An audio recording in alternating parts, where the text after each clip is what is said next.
Here at this gas station, the owner tells me that the price for regular was $3.69 this morning. It has now jumped to $3.89, 20 cents in a few hours. Affecting your business. Your guy said cars are driving by. There's no business left. Nothing. People are just not coming in. Nope. It came down from 5,000 gallons to 3,000 to 800 a day. That's all you're getting. Even the unleaded, even the regular is up 439. We want to get back to 157. You think we can make that happen? I'll put it in order for you right now. Oil prices surge as the U.S. and Israel reportedly attack Iran's gas fields. Also, Israel has said that it killed the regime intel minister, while U.S. dropped 5,000-pound bombs to penetrate missile sites in the Strait of Hormuz. This, according to CNN. So this war ain't ending anytime soon. It's getting worse. And prices at the gas pump are going to just keep going up and up and up. And this administration's popularity is going to go even further down and down and down. Even the Fed today held interest rates steady. They didn't lower them because they're bracing for economic fallout from the Iran war. So at this point, there is no doubt what's going to happen this coming November. As long as everything remains legit and we have our elections, it's going to be devastating for Republicans. The American public do not like high gas prices. They do not like high food prices. They do not like high interest rates. They do not like rising unemployment. And they do not like decreasing new jobs. Winning. As gas prices were already too high, Israel, without America's permission, just bombed Iran's gas fields, the biggest gas fields in the entire world. That's going to be jacking up prices. And then Iran retaliated by attacking oil and gas sites too, making it a lot worse for us.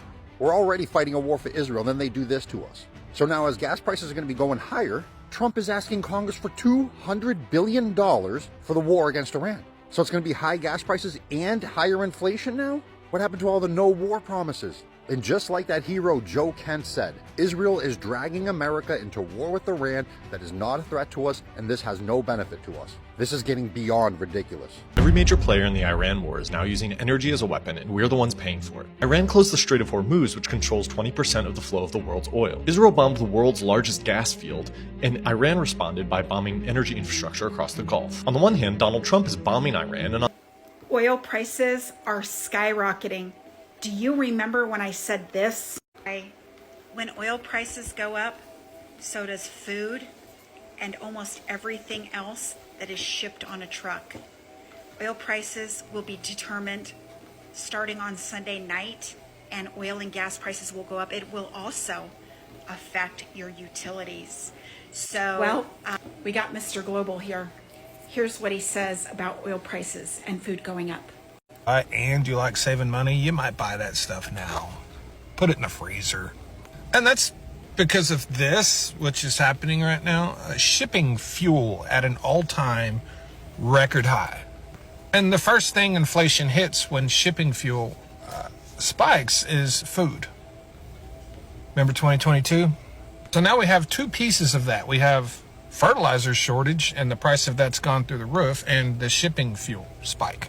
What's different? Grocery prices were already skyrocketing the last couple years. For God's sakes, coffee is up 19%.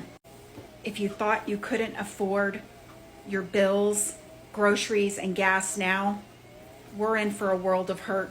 As a matter of fact, the entire world is in a global economic crisis.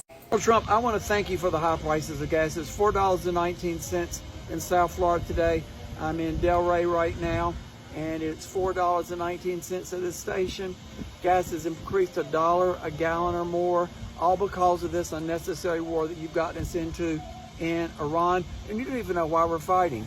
Once it's nuclear weapons, then it's regime change, then it's this, then it's that. I thought you destroyed all the nuclear weapons back in June. What happened to that? What happened to that story? You know, you tell us one story after another story after another story, and you don't even remember which story you've told us. You've told us so many times. I mean, really? We didn't vote for this. I didn't vote for you ever. And MAGA didn't vote for war either. And war is not helping anybody. But you did make the one comment today that the United States is the largest oil producer in the country, in the world, and that we're making money. Yeah, you and your oil buddies are making money. The billionaires are making money off the backs of the American people, just like your tariffs. You made money on that too. Love you for my Democrats, my MAGAs, my crazies, my cuckoos, and the burned electric bulbs. You happy with this war and these gas prices? And this is just the beginning. It's not the end. Whatever Donald Trump tells you, it's not the end. Just watch. $4.19 a gallon, Donald Trump. Thank you for the high prices of gas. $4.19, South Florida. Hi guys, welcome to the channel, Rose M React. Thank you so much for your support and thank you for clicking on this video. If you're new here, please consider subscribing to the channel so you don't miss on any upcoming content, because on this channel, we break down viral stories with honesty, facts, and real talk. In today's video, we look at how the rising tensions between the United States and Iran are no longer just a political or military issue. They are now hitting everyday Americans where it hurts most. Their wallets. In recent days, gas prices and grocery costs have started climbing, and many people are beginning to connect the dots between the global conflict and the cost of living back home in the US. What's making this situation even more interesting is the reaction coming from supporters of dating, many of whom are now expressing frustrations as prices begin to rise. So let's break this down in a simple and honest way. But before, let me play a few clips on the same, and I'll be back with my own commentary. All credit goes to the original creators of each and every video you see here. We have some big Iran war updates right now. There is growing concern about oil and gas supply around the world. Slovenia, according to Reuters, has put a cap on the number of oil that any one person can buy per day, given the shortages due to what's happening in the Middle East. At the same time, in the United States of America, the average price for a gallon of gas has now hit $3.94, according to AAA. That may very well surpass $4 a gallon of gas within the next 48 to 72 hours. And it's not stopping there. You may soon have to pay more than $5 a gallon of gas in some areas. There have been some areas in California, for example, where we've had gas stations over $6 a gallon of gas already, and it's impacting everyone. Red states, blue states, Republicans, Democrats, everyone. And there's no end in sight right now. Polling this morning shows that the president is underwater as it relates to the war in Iran. Americans are not happy about it. They're not happy about the outcomes right now. So we'll see what happens next. As always. Gas prices are heading back to $4 a gallon, and this war is why. I'm Steve Hendricks with your Global Minute. I've worked on oil and gas issues in Iraq and across the world. I've seen how quickly disruptions like this hit markets. The U.S. and Israel are now at war in Iran, and what happens there doesn't stay there. It hits America. Iran has disrupted traffic through the Strait of Hormuz, one of the most important oil routes in the world. About a fifth of global oil passes through that narrow corridor. When that flow is threatened, prices rise fast.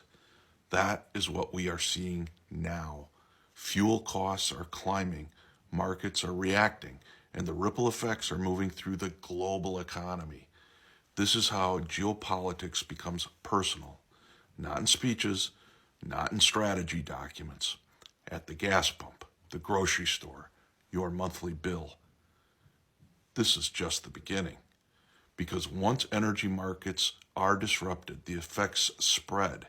Transportation, food, manufacturing, interest rates, inflation, everything. We've seen this before.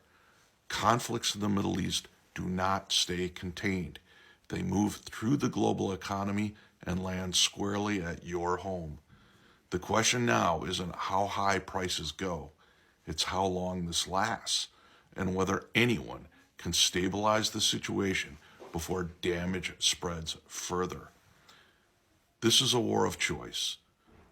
All of these effects were entirely predictable, and it gets worse when the White House has no plan. Remember the old adage, when you fail to plan, you plan to fail. So here's a question for the President of the United States. You say that we have all kinds of oil. We have more oil than any other country. Tons and tons and tons of oil. So if that is the case, why is it as soon as we go into a conflict with a Middle Eastern country who has a shit ton of their own oil, our gas prices go through the roof? If we have our own oil supply, therefore our oil should not be affected. We just tap into the oil that we have versus using their oil. And secondly, ever since this all started, my fuel gauge goes down like way faster than what it was when things were a little bit more normal. So not only is the gas more expensive, almost double the price, and it's shittier quality. Can someone make this make sense? I'm not following. For years, economic stability has been one of the key talking points for DT and its supporters. Lower gas prices, affordable groceries, and a strong economy were often highlighted as signs of successful leadership. But now, with tensions escalating involving Iran, that sense of stability is being challenged. Oil markets tend to react quickly to conflicts in the Middle East, and even the possibility of a disruption in a supply route can push prices upward. That increase does not stay at the global level. It trickles down directly to gas stations and grocery stores across the country. Gas prices are often the first visible sign. As oil prices rise, transportation cost increases, and that affects nearly everything else. Trucks that deliver food, ships that move goods, and even local supply chains all become more expensive to operate. Before long, consumers start seeing higher prices not just at the pump but also at the supermarket. Basic items like bread, milk, eggs, and meat begin to cost, putting pressure on families already dealing with inflation. Some DT voters are now taking to social media to voice their concerns. Many are expressing shock at how quickly prices have shifted, especially those who strongly supported a more aggressive stance on foreign policy. Others are questioning whether the economic consequences of escalating tensions were fully considered. While not all supporters are reacting the same way, the conversation is clearly changing, and more people are beginning to focus on how global decisions affect everyday life. At the same time, it's important to understand that global conflicts have always an economic ripple effect. The Middle East plays a crucial role in global energy supply, and any instability in the region can create uncertainty in markets. Investors react, oil prices move, and economies around the world feel the impact. This is not new, but it becomes much more personal when it shows up in weekly expenses. There is also a broader question about expectations versus reality. Many voters expect strong leadership to protect both national security and economic stability. But in situations like this, those goals can sometimes conflict. A more aggressive foreign policy may aim to address geopolitical threats, but it can also trigger economic consequences that are difficult to control. That balance is something governments have always struggled with. Another layer to this story is how quickly public opinion can shift when economic pressure increases. Political loyalty can be strong, but rising costs have always had a way of changing conversations. When people start paying more for gas and groceries every week, it becomes harder to ignore the connection between policy decisions and personal finances. That doesn't necessarily mean a complete change in support, but it can lead to more questioning and more debate within communities. As this situation continues to develop, the focus will likely remain on two key issues: the direction of the conflict and the impact on the economy. If tensions ease, prices could stabilize, but if the situation escalates further, Americans may continue to feel the financial strain, and in that case, the political conversation could shift even more, especially among voters who are directly affected. At the end of the day, this is a reminder of how interconnected the world has become. A decision made on the global stage can quickly turn into a real-life issue for millions of people. The rising cost of living is not just an economic statistic, it's something people experience every single day, and as prices continue to move, so will the conversation around leadership, policy, and accountability. Let me know your thoughts in the comment section below. Until next time, stay safe.